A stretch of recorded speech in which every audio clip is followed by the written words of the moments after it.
Bismillahirrahmanirrahim. Assalamualaikum warahmatullahi wabarakatuh.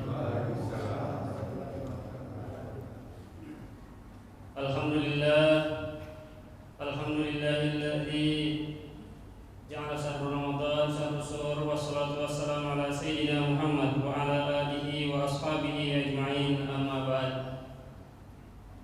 Puji syukur kehadirat Allah Subhanahu wa taala karena rahmat dan inayahnya sehingga kita masih bisa bersilaturahmi dalam acara majelis ilmi dialog menjelang buka. Begitu pula salawat dan salam kepada Rasulullah sallallahu alaihi wasallam, nabi yang telah diturunkan oleh Allah Subhanahu wa taala untuk mengajarkan kepada kita terkait hal-hal yang halal dan hal-hal yang diharamkan oleh Allah Subhanahu wa taala. Alhamdulillah, pada sore hari ini kita akan melanjutkan dialog jelang buka dengan tema katakan tidak pada makanan haram, jaga amalmu dengan makanan halal, yang akan dibawakan oleh Ustadz Haji Nanung Danardono PhD, Direktur Halal Center UGM. Dan alhamdulillah pada sore hari ini Al-Quran Ustadz Haji Nanung Danardono sudah ada di tengah-tengah kita. Maka untuk mempersingkat waktu, kami mempersilahkan kepada Al-Quran Ustadz Haji Nanung Danardono PhD. Kami persilahkan. Al-an falyatafadhal mashkura.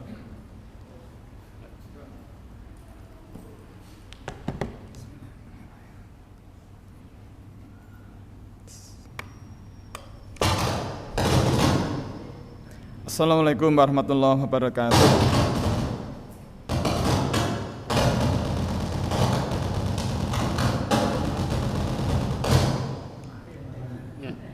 Niki nek tumbas tentuku mboten nonton lho sing ngerti. Assalamualaikum warahmatullahi wabarakatuh. Alhamdulillahi rabbil alamin, waladzi anzala sakinata fi qulubil mu'minin liyazdadu imanan ma imanihim. Asyhadu an la ilaha illallah wa asyhadu anna Muhammadar Rasulullah. Allahumma shalli wa sallim wa barik ala sayyidina Muhammadin wa ala alihi wa sahbihi ajmain. Qala Allah ta'ala fi kitabil karim, a'udzu billahi minasyaitonir rajim, bismillahirrahmanirrahim. Ya ayyuhalladzina amanu kutiba alaikumus syiyam kama kutiba alal ladzina min qablikum la'allakum tattaqun. Maka Rasulullah sallallahu alaihi wasallam, man shoma ramadhana imanan wa ihtisaban ghufira lahu mattaqaddama min dambi. Ibu bapak ma'asyiral muslimin jamaah Masjid Nurul Iman yang kami hormati dan yang dimuliakan Allah Subhanahu wa taala, wabil khusus Pak Sarno yang baru rawuh. Oke, alhamdulillah. Bapak Ibu calon penghuni surga yang berbahagia, marilah di kesempatan sore hari ini kembali kita haturkan rasa syukur kita kehadirat Allah Subhanahu wa taala. Sungguh atas karunia Allah di sore hari ini kita masih bisa duduk dengan nyaman di masjid ini.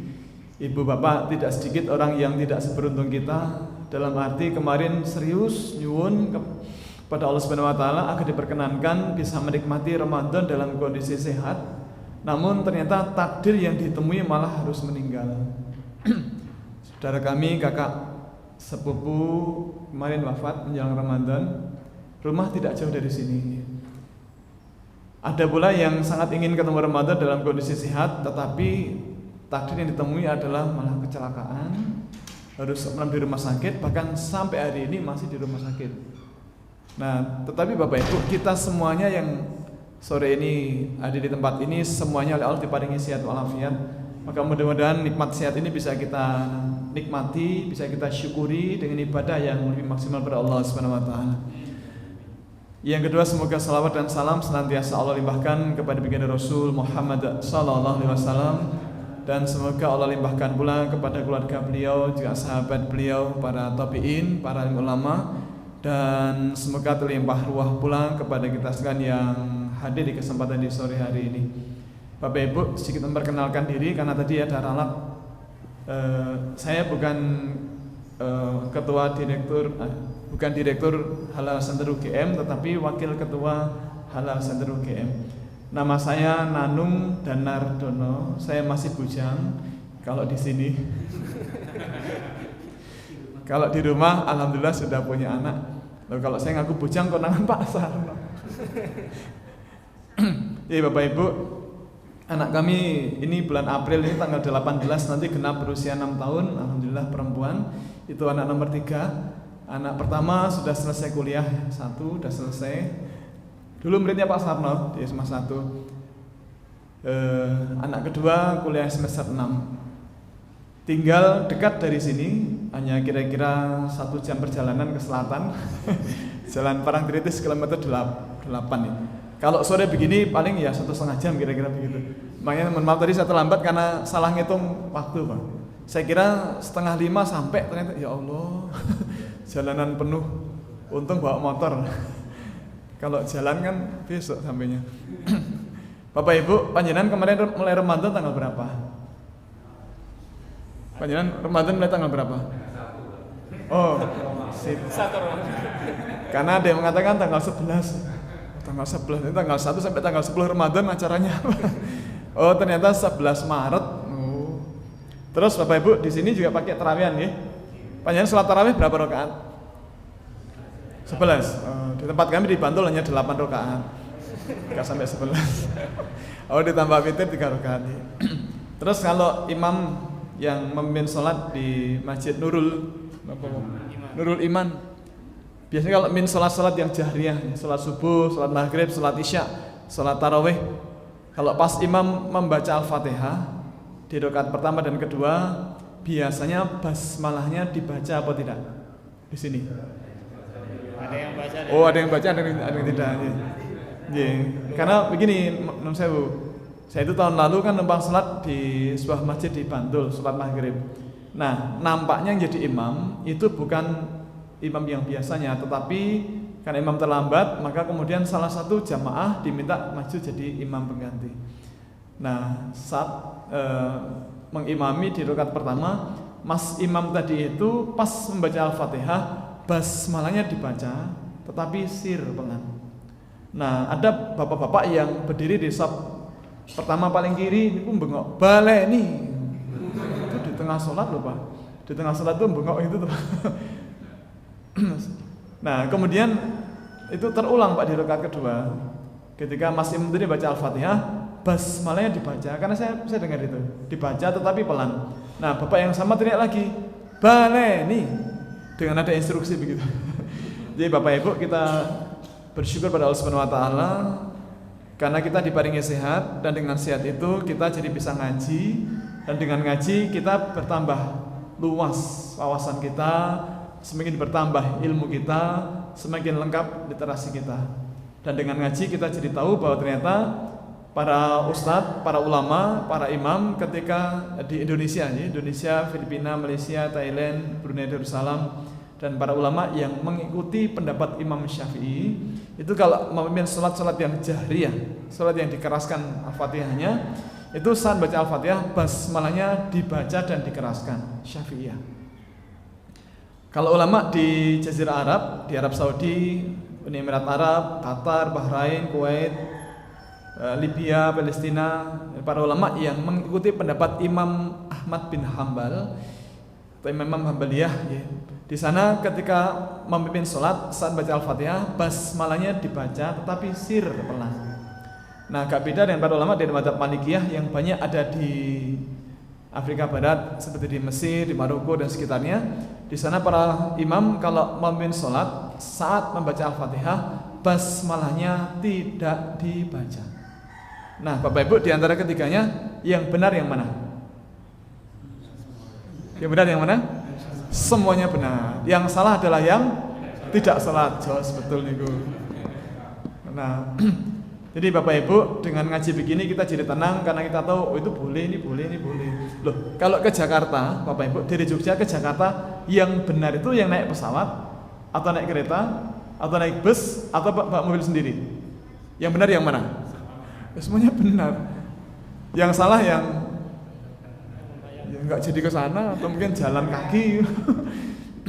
Ya Bapak Ibu, ya kalau ulama-ulama yang mengikuti pendapat Imam Malik kan kita panggilnya Maliki.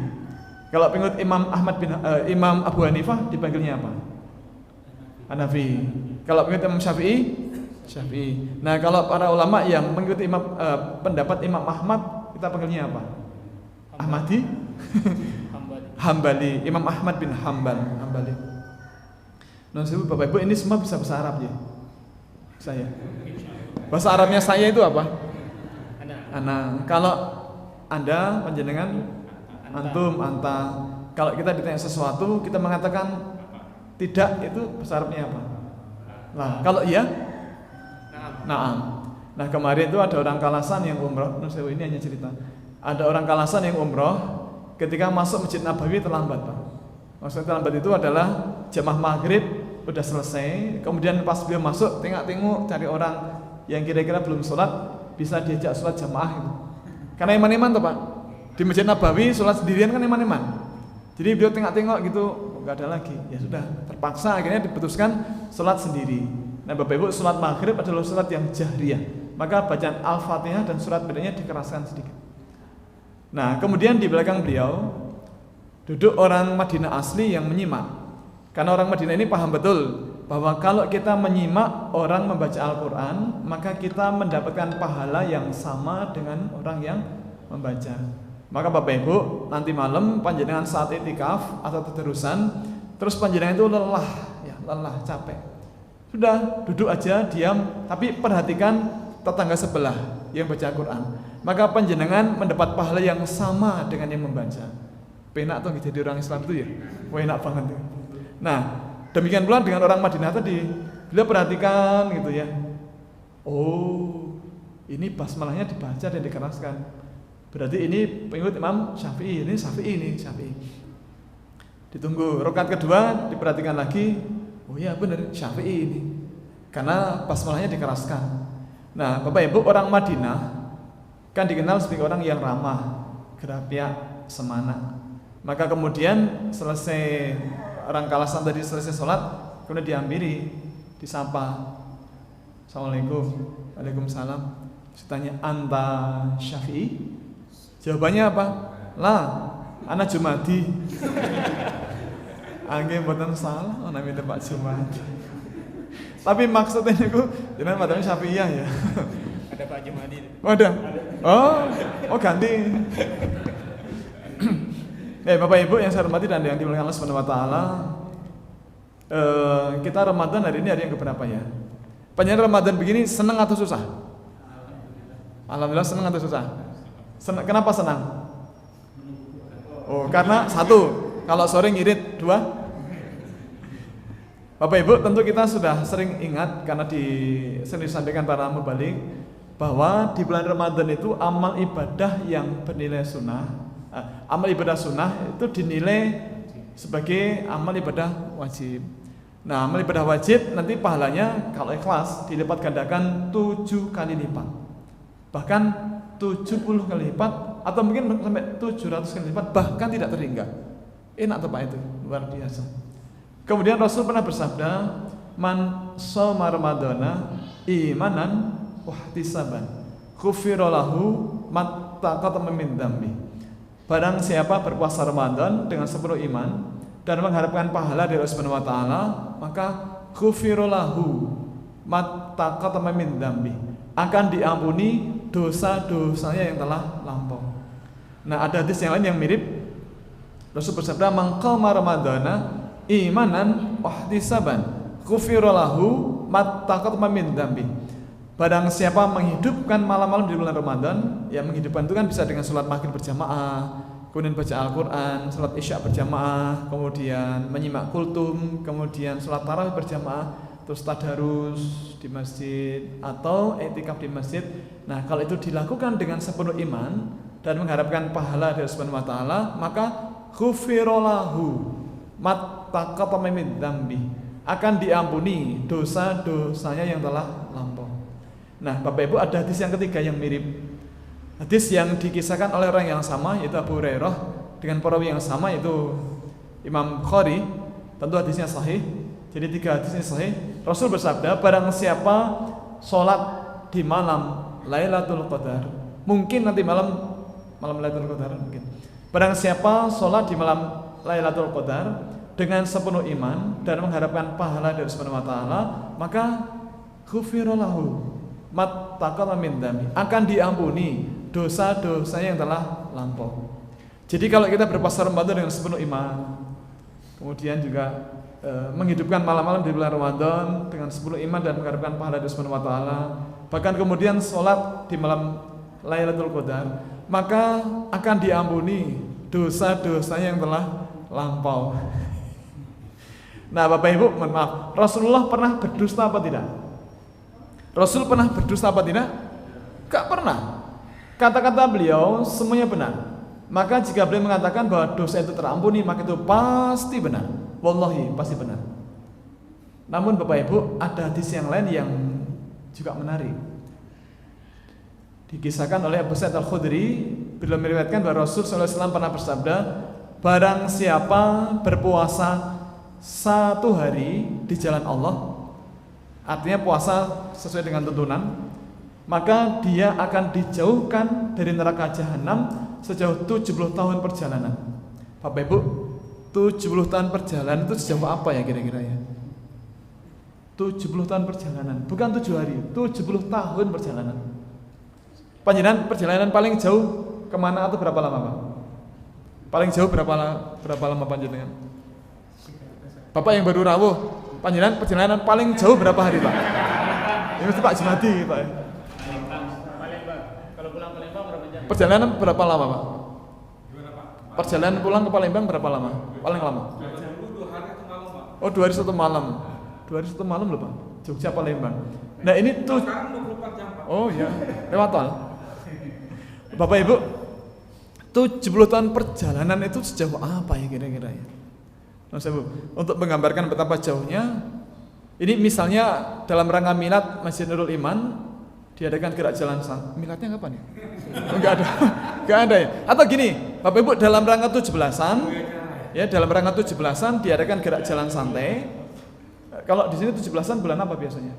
Nah, di tempat kami Agustus. Oh, sama ya. Nah, dalam rangka 17-an diadakan gerak jalan santai. Peserta jamaah Masjidul Iman dan warga perumahan termasuk warga Kalasan untuk ikut peserta bebas, tidak bayar, gratis. Kemudian ada hadiah dari sponsor, 1 sepasang tiket umroh untuk suami istri. Bagi yang belum menikah nanti boleh mengajak orang tua atau adik atau kakak. Yang kedua, motor Matic baru dari dealer. Yang ketiga, TV flat 40 inci. Monggo nanti ikut Bapak Ibu. Kita start dari halaman masjid, nanti finish di Wates. Dalam Bu? Oh, kirang jauh. Nggih pun finish nanti di Cilacap. Atau sepeda gembira saja lah, sepeda gembira. Kalau jalan mungkin jauh. Sepeda gembira nanti start dari halaman masjid, nanti finish di Surabaya. Bapak Ibu, 70 tahun perjalanan itu sejauh apa ya kira-kira ya? Maka panjenengan yang kemarin mulai Ramadan tanggal 12 Maret hari Selasa, panjenengan benar karena panjenengan mengikuti ulama yang menggunakan metode ruqyah. Nah, panjenengan mulai Ramadan di hari Senin tanggal 11 Maret, panjenengan juga benar karena panjenengan mengikuti ulama yang menggunakan metode hisab. Yang memulai Ramadan Senin benar, yang mulai Ramadan Selasa benar, yang mulai Ramadan dari Jumat mboten dong niku. Karena hari ini sudah ada yang salat Id, Pak. Yang jamaah aulia itu kan mboten dong niku. Tumut sinten niku mungkin surgane ten pundi mboten paham niku. Kalau tidak ikut aturan Rasulullah itu. Bapak Ibu, yang memulai Ramadan hari Senin benar, yang Selasa benar. Tetapi Bapak Ibu, kemarin banyak sekali orang-orang yang mulai Ramadan di hari Senin. Kenapa? Ya biar dapat 30 hari. Lumayan Pak, 30 hari dipengki 70 tahun perjalanan itu berapa? 30 hari dikali dengan 70 tahun itu berapa jauhnya Pak? 2100 tahun perjalanan. Kalau memulainya di Selasa, dapatnya pinten niku? 29 dikalikan 70 ketemu 2030 tahun perjalanan. Ya, sama-sama jauh, Pak. Tetapi kan kalau 30 kan 2100 tahun perjalanan. Ya. Nah, maka Bapak Ibu, monggo kita betah-betahan, kuat-kuatan menjaga kualitas Ramadan kita. Jangan sampai kemudian rusak oleh amalan yang bisa merusak amalan puasa. Ramadan tidak lama, hanya maksimal 30 hari dan hanya tinggal berapa hari lagi ya? 5 atau 4? 5 hari lagi ya?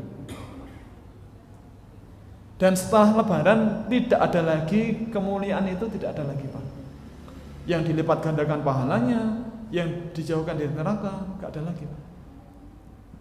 Dan kita tidak tahu apakah tahun depan kita masih sesehat sekarang apa tidak, kita nggak tahu. Kita juga tidak tahu apakah tahun depan masih hidup atau tidak, kita nggak tahu. Maka monggo Bapak Ibu kita jaga Ramadan kita. Termasuk yang perlu kita jaga adalah hati-hati agar jangan sampai ada makanan haram yang kita konsumsi. Kenapa? Bapak Ibu, ada sahabat Nabi yang sangat terkenal, namanya Sa'ad bin Abi Waqqas. Pirsa Bapak Ibu, siapakah beliau? Sa'ad bin Abi Waqqas itu siapa?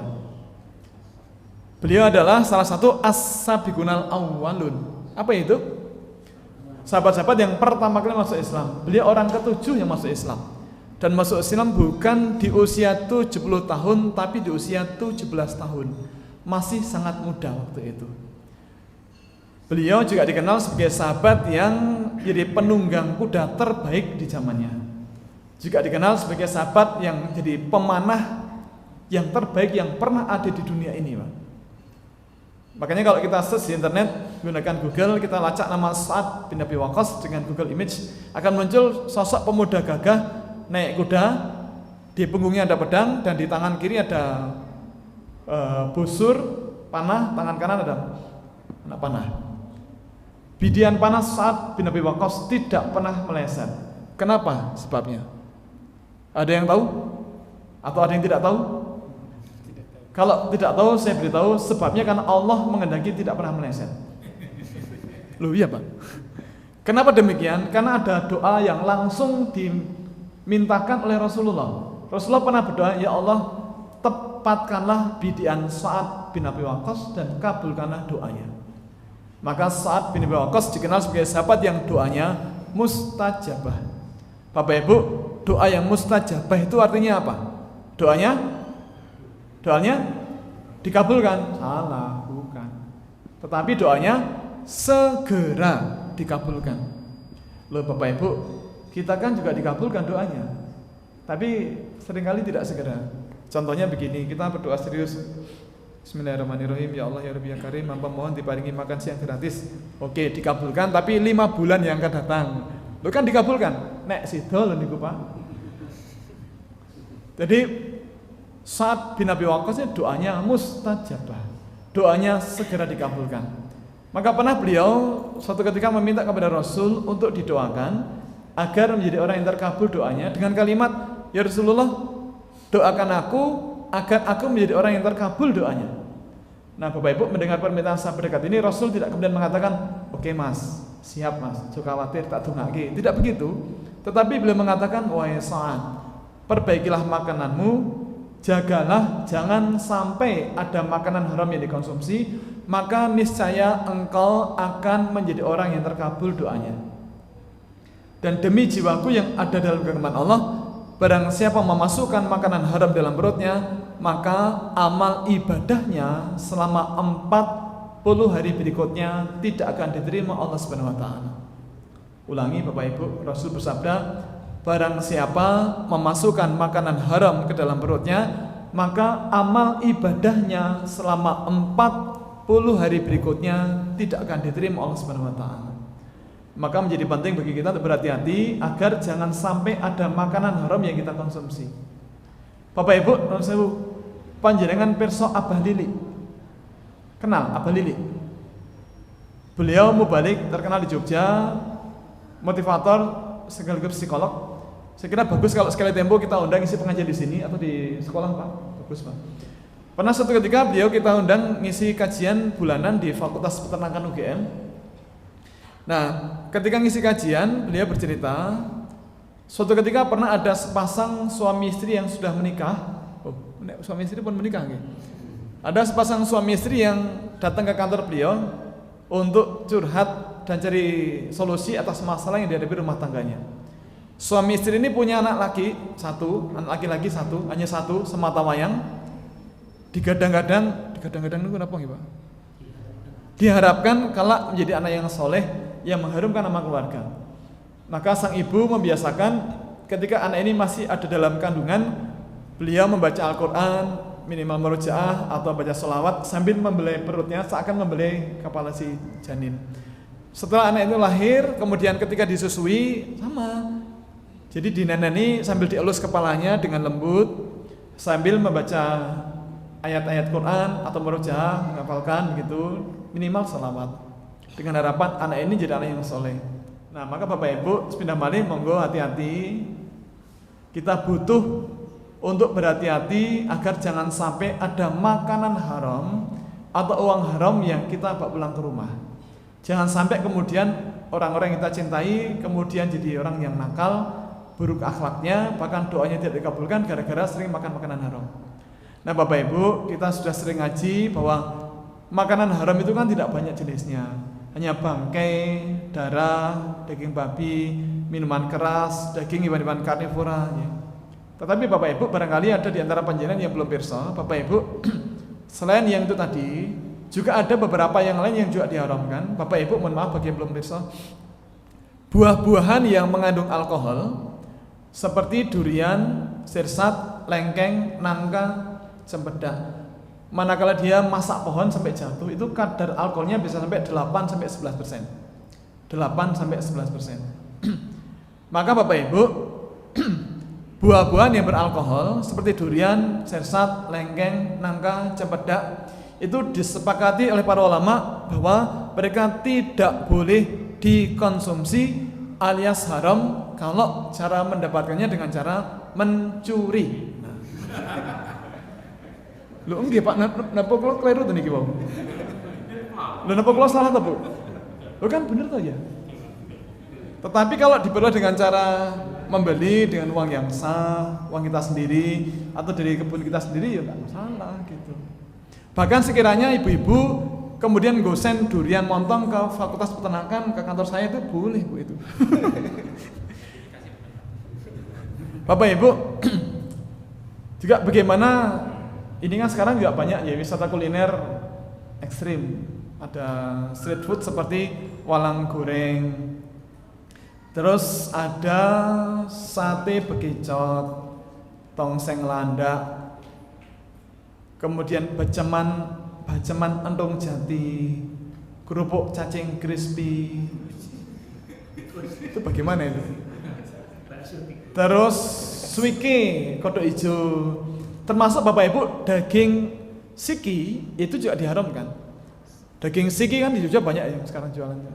Peso siki. Siki. Enggak tahu. Sikirix.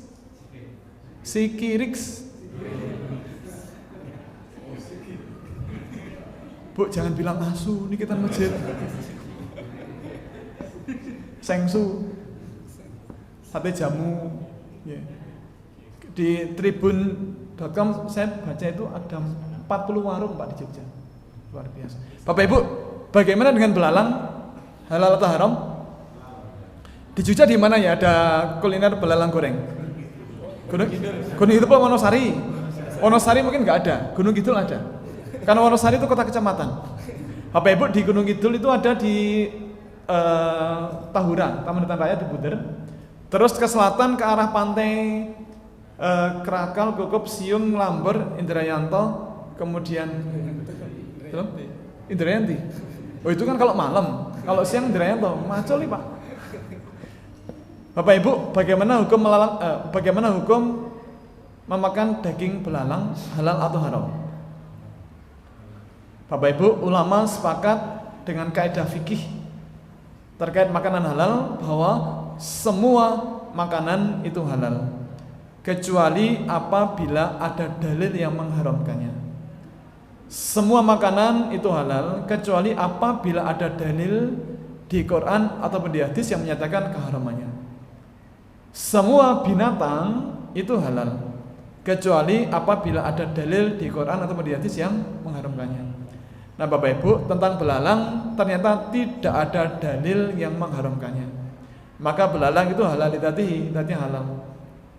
Malah ada hadis dari Ibnu Abi Amr, beliau pernah bercerita, beliau pernah berperang mendampingi Rasulullah selama 7 kali dan selalu makan belalang. Nah, informasi bahwa Rasul juga makan belalang menunjukkan bahwa belalang adalah halal. Nah, ada hadis lain yang cukup masyhur, Bapak Ibu. Rasul pernah bersabda, dihalalkan bagi kalian 2 bangkai dan 2 darah. 2 bangkai itu adalah bangkai ikan dan bangkai belalang, 2 dari itu adalah hati dan limpa.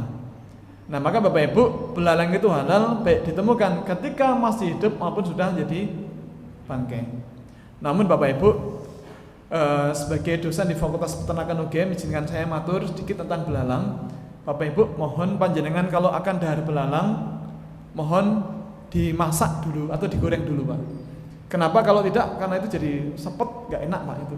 Kalau dimakan mentah itu kan, apalagi nanti kakinya masih gerak-gerak itu, nyocok-nyocok itu enggak. Tapi kalau diberi bumbu, dimasak, digoreng itu enak, Pak, itu. Sepakat ya. Kemudian Bapak Ibu, bagaimana dengan tadi ada sate bekicot, kemudian tongseng landak. Kalau tongseng landak ini banyak di ini ya, Pak. Arah ke Tawangmangu, Cemoro Kandang, Cemoro Sewu, Sarangan itu banyak. Kemudian tadi ada di Gunung Kidul itu ada baceman atau oseng-oseng entung jati, katanya gurih sekali katanya. Termasuk kerupuk cacing crispy. Bagaimana? Halal atau haram? Jadi misalnya ada warga di perumahan di sini yang asalnya dari Gunung Kidul, kemudian ngunduh mantu, kemudian dari pengurus takmir menyewa 2 bis wisata, yang satu sleepers. Kita ke Gunung Kidul, sampai di lokasi, kemudian ditawari, monggo Bapak Ibu silakan dinikmati, ini ada wisata, ada hidangan istimewa khas Gunung Kidul. Bapak Ibu bagaimana mereka? Halal atau haram? Bapak Ibu, mereka berempat itu ya cacing, bekicot, landak, dan dong jati, itu semuanya adalah halal lidzatihi, zatnya halal. Tapi kalau kita jijik, kita tidak boleh memakannya. Loh kok gitu? Ya, karena mereka semuanya adalah halal lidzatihi. Sejatinya mereka adalah halal lidzatihi. Tapi kalau kita jijik, kita tidak boleh memakannya. Loh kok begitu? Nah, Bapak Ibu, ada hadis yang terkait masalah ini. Hadis dari Ibnu Abbas, beliau pernah mengkisahkan Rasulullah pernah pulang ke rumah salah satu istri beliau, yaitu Ibu Maimunah, didampingi oleh Khalid bin Walid. Beliau siapa ini? Khalid bin Walid itu siapa? Beliau adalah panglima perang yang paling hebat sedunia. Pernah memimpin ratusan perang dan tidak pernah kalah. Bahkan ketika beliau belum masuk Islam, memimpin pasukan kafir Quraisy kalau tidak salah ya. Kemudian melawan pasukan Rasul di Bukit Uhud, yang menang pasukan siapa? Pasukan Khalid. Rasul nyaris wafat waktu itu. Ya alhamdulillah ala kulli hal, ketika pasca perjanjian Hudaybiyah dia dapat hidayah masuk Islam, kemudian jadi panglima perang Islam. Dan ketika jadi panglima perang ataupun ketika jadi anggota pasukan biasa, beliau tidak pernah kalah ketika perang. Nah, waktu itu beliau berdua ketika berbincang di ruang tamu disuguhi dengan daging zob panggang. Aromanya sangat sedap. Bapak Ibu pesawat zob. Tahukah zob itu apa? Zob bukan yang di roda sepeda itu, bukan. Zob itu orang nyebutnya sebagai kadal gurun atau kadal padang pasir. Nah, Bapak Ibu barangkali pernah mesani film kartun mendampingi anak, itu ada Oscar. Nah, itu zob. Bukan biawak, beda. Biawak itu alwarol, bukan adzab. Beda spesies, beda nama, beda habitat. Kalau adzab itu di padang pasir biasa membuat rongga-rongga di bawah tanah. Kalau alwarol atau biawak itu hidupnya di air, di bantaran sungai atau di rawa-rawa begitu. Makanannya juga beda. Kalau adzab itu makanannya bunga atau daun-daun di semak-semak, serangga kecil dia masih mau. Tapi kalau biawak biawak adalah binatang karnivora. Bapak Ibu dulu pernah ketika dapat undangan Safari Kajian Halal sesi yang kedua di Kaltim, di Handil, di Bantar Sungai Mahakam, turun di Balikpapan, kemudian dijemput di jalan. Saya dapat cerita bahwa angka kematian warga dusun di bantaran Sungai Mahakam karena dimakan buaya sekarang meningkat katanya. Nah, saya kan terus nanya, loh kenapa kok meningkat? Ya karena dimakan buaya. Loh, kenapa meningkat? Karena banyak orang yang memangsa biawak. Loh, apa hubungannya biawak dengan buaya? Nah, mereka menjelaskan bahwa biawak adalah binatang pemakan telur buaya. Maka kemudian karena banyak orang yang mangsa biawak, maka populasi biawak menjadi berkurang. Nah, maka tidak ada lagi biawak yang memangsa telur buaya. Maka telurnya kemudian menetas dan menjadi anak buaya. Ini namanya apa? Buaya kecil. Anak buaya namanya apa, Ibu? Bapak Ibu, anak sapi namanya apa? Pedet. Anak kambing? Anak kuda? Anak kerbau? Anak kerbau? Anak gajah? Anak betul ya. Anak macan gogor apa? Anak cecak sawiyah apa? Anak buaya kerete apa bajul? Dua-duanya betul. Ada 3, bajul, kerete kali buaya cilik. Nah, karena tidak ada lagi memangsa telur buaya, maka telurnya kemudian menetas jadi bajul, kerete, anak buaya cilik. Kemudian tumbuh jadi buaya yang besar, kemudian makan manusia. Nah, kembali ke dhab tadi, Bapak Ibu, dhab itu beda dengan biawak. Nah, waktu itu beliau berdua disuguhi dengan daging dhab panggang, aromanya sangat sedap, maka Rasul mengulurkan tangan beliau untuk nyuwil daging dhab tadi. Nah, ibu-ibu yang masak di dalam mengatakan, mbok matur ke Rasul, itu daging dhab. Nah, mendengar itu Rasul tidak jadi menyantap, beliau kembali meletakkan daging dhab tadi itu. Nah, tentu ini membuat Khalid menjadi bertanya, apakah dhab ini diharamkan? Bapak Ibu, kalimat pertanyaan ini sangat penting bagi Khalid. Kenapa? Karena Khalid adalah panglima perang. Beliau biasa memimpin perang, dan kita mengetahui Bapak Ibu, di medan perang itu tidak ada yang jualan pecel lele, bakmi goreng, tongseng kambing, cilok, cilor, siomay, bakwan goreng, tidak ada. Adanya apa? Ya adanya yang makanan di alam, seperti dhab ini. Maka pertanyaan Khalid jadi sangat penting, apakah dhab ini diharamkan? Nah, Rasul mengatakan dhab ini tidak diharamkan, tapi makanan ini tidak ada di kaumku, aku merasa jijik memakannya. Oh begitu. Jadi Rasul tidak makan dhab karena beliau jijik. Nah, kemudian Khalid nyuwil daging dhab tadi, kemudian dimakan sambil melirik ke Rasul, apakah Rasul akan melarang? Ternyata Rasulullah membiarkannya. Nah, maka Bapak Ibu, hadis ini dipakai sebagai rujukan. Kalau kita jijik, kita tidak boleh memakannya, tetapi kalau tidak jijik, kita boleh memakannya. Ukuran jijik ada di rongga mulut. Jadi misalnya tadi kita kembali ke Gunung Kidul, tuan rumah mengatakan, monggo loh Bapak Ibu, ini ada sajian istimewa, ada sayur lombok hijau, sego abang, terus sama ini lauknya istimewa, ini sate bekicot, monggo loh dipun nyicipi, mboten kula jijik. Napa niki mawon, niki tongseng landak, mboten kula jijik. Dicobi rumiyin, mboten kula jijik. Napa niki baceman tong jati niki gurih banget, mboten kula jijik. Napa niki kerupuk cacing crispy, mboten kula jijik. Dipun cobi rumiyin, niki saestu enak sangat. Dicoba dulu, ini enak sekali. Monggo. Enggak, dicoba dulu. Nah, kemudian kita coba, kita makan habis 2 piring. Nah, itu ya enggak jijik itu. Itu lapar. Sebaliknya kalau kita mengatakan saya tidak jijik, tapi tiba-tiba perut mual, omotan, nah itu jijik. Terakhir sebagai penutup, tadi bagaimana dengan siki tadi Bapak Ibu? Bapak Ibu, daging anjing itu halal atau haram? Haram. Kenapa haram? Ada 3 alasan. Pertama, Bapak Ibu, anjing adalah karnivora, binatang memakan daging. Ada 4 atau 5 hadis Rasul melarang sahabat memakan daging hewan buas yang bertaring dan berkuku tajam. Ada 4 atau 5 hadis itu.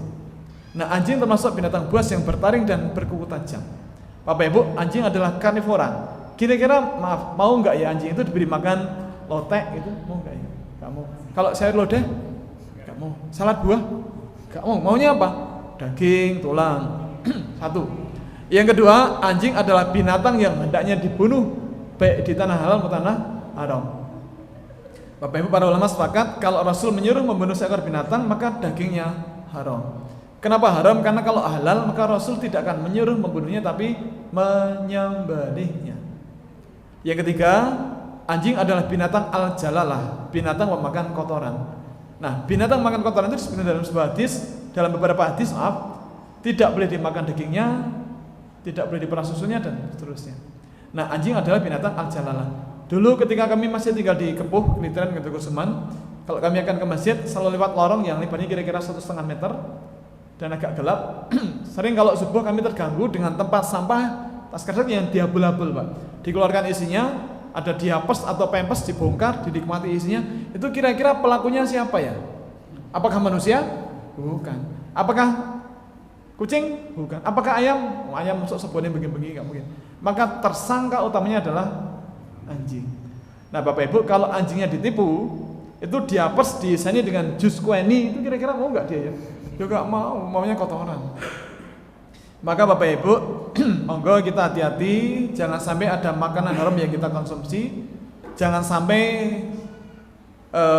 keluarga kita mengkonsumsi makanan haram yang kemudian jadi akhlak yang tidak baik dan seterusnya. Maka Bapak Ibu, sesungguhnya bukan kewajiban kita untuk menjaga dari yang haram, tapi itu kebutuhan kita untuk berhati-hati. Ulangi Bapak Ibu, berhati-hati menjaga diri dan keluarga dari makanan haram itu bukan kewajiban tapi kebutuhan kita. Ibu, maaf Bu, Ibu, panjenengan sampun siram kalau mau? Sampun. Pagi udah mandi. Kenapa kok mandi? Apakah karena disuruh suami? Enggak. Bu, kami yang di dalam ini para jejaka ini, Bu. Kami juga udah mandi, Bu, tadi, Bu. Pagi juga udah mandi. Bukan karena disuruh istri, tapi karena kita butuh. Bapak Ibu, kita mandi karena kita butuh. Kenapa butuh? Karena kita butuh badan segar, sehat dan seterusnya. Makna kata butuh dan diwajibkan itu kan beda dirasa. Maka Bapak Ibu, mari kita berhati-hati karena menjaga diri dari yang haram itu adalah kebutuhan kita. Kita tidak kepingin keluarga kita jadi keluarga yang nakal, jadi keluarga yang tidak baik, naudzubillah min dzalik. Maka mudah-mudahan Bapak Ibu di bulan Ramadan ini kita bisa banyak belajar, kita ngaji, mudah-mudahan Allah memperkenankan kita semuanya tetap dalam kondisi sehat walafiat, sehat fisik kita, sehat iman kita dan sehat rezeki kita, sehingga kemudian kita bisa menikmati setiap rangkaian ibadah Ramadan dengan bahagia. Semoga Bapak Ibu panjenengan dan keluarga panjenengan, keluarga kita semua yang hari ini masih ada yang sakit, semoga oleh Allah segera disembuhkan dengan kesembuhan yang sempurna dan tidak sakit lagi. Semoga Bapak Ibu yang masih punya masalah di dunia ini, semoga malam ini masalahnya dihapus Allah Subhanahu wa taala. Panjenengan yang hari ini masih punya hutang, semoga segera dimudahkan untuk bisa nyaur hutang. Dan semoga Bapak Ibu di penghujung akhir Ramadan nanti kita termasuk Allah yang beruntung, yang diterima semua amal ibadahnya, yang dihapuskan semua dosa dan kesalahannya, dan diperkenankan bisa merasakan surga di dunia wal akhirah. Mohon maaf atas semua khilaf. Akhirul kalam. Assalamualaikum warahmatullahi wabarakatuh. Alhamdulillah, terima kasih kami ucapkan kepada Bapak Ustaz Nenung atas tausiahnya terkait tentang makanan haram yang dikonsumsi dan makanan dan penghasilan thayyib, jadi halalan dan thayyibah. Sebelum kita tutup, mungkin ada pertanyaan dari jamaah terkait materi pada sore hari ini terkait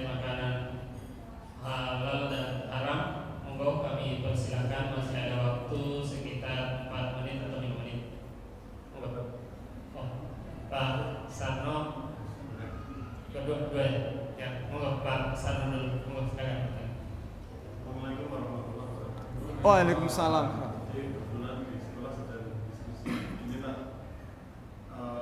pada dasarnya ikan itu kan halal, nanti bahkan bangkainya. Nggih. Tapi kalau ikannya itu dikasih makan yang haram, maksudnya bangkai. Barusan juga lihat video itu di pantai apa ya, itu untuk memancingkan itu dikasih bangkai. Nah, apakah itu menyebabkan ikan itu atau yang kembangnya lele yang dimakan barang haram itu menjadi haram? Itu pertanyaan saya. Terima kasih. Nggih, matur nuwun. Bapak Ibu. Oh, saya. Oke sekalian, terima kasih. Assalamualaikum warahmatullahi wabarakatuh. Waalaikumsalam.